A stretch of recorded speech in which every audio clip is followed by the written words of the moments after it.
connecting to BU or VVPAT.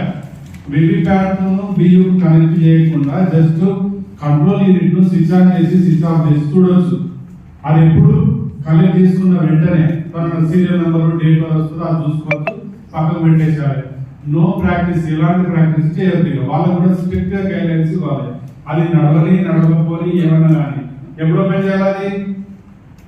కంపల్సరీగా మాకు ముందు మాత్రమే ఈవీఎం ప్రిపరేషన్ చేసే క్రమంలో మాత్రమే ఓపెన్ చేస్తాం. మనం ఇక్కడ డిస్ట్రిబ్యూషన్ సెంటర్ లో ఫస్ట్ ఒక్కసారి చూసుకోవాలి.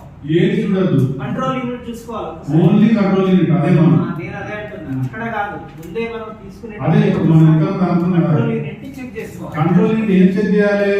ఆన్ చేయాలి, ఆఫ్ చేసుకోవాలి. అంటే ఆన్ చేస్తే మనకు దాని డీటెయిల్స్ వస్తాయి, డేట్ వస్తుంది, నంబర్ వస్తుంది, అది కరెక్ట్ ఉందా, బ్యాటరీ పర్సెంటేజ్ వస్తుంది. అంతే, ఆఫ్ చేసేసుకోవాలి. మనం ఈ ఎక్సర్సైజ్ కేబుల్ కనెక్షన్స్ ఏమి వద్దు, ఏం చేయాలి, మార్క్ పోలింగ్ టైంలోనే స్టార్ట్ చేయాలి. అది కంపల్సరీగా వాళ్ళకి ఇన్సిస్ట్ చేయాలి మనం.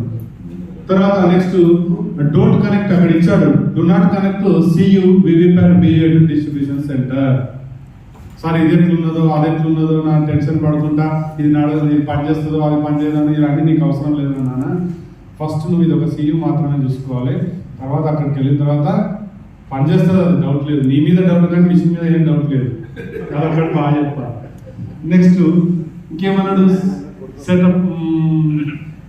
ఓకే, పేజ్ మార్చినావా? Check the polling station. Polling station number, మనం వెళ్ళే పోలింగ్ స్టేషన్ ఏంటిది అదంతా చూసుకోవాలి. Phase of all the items.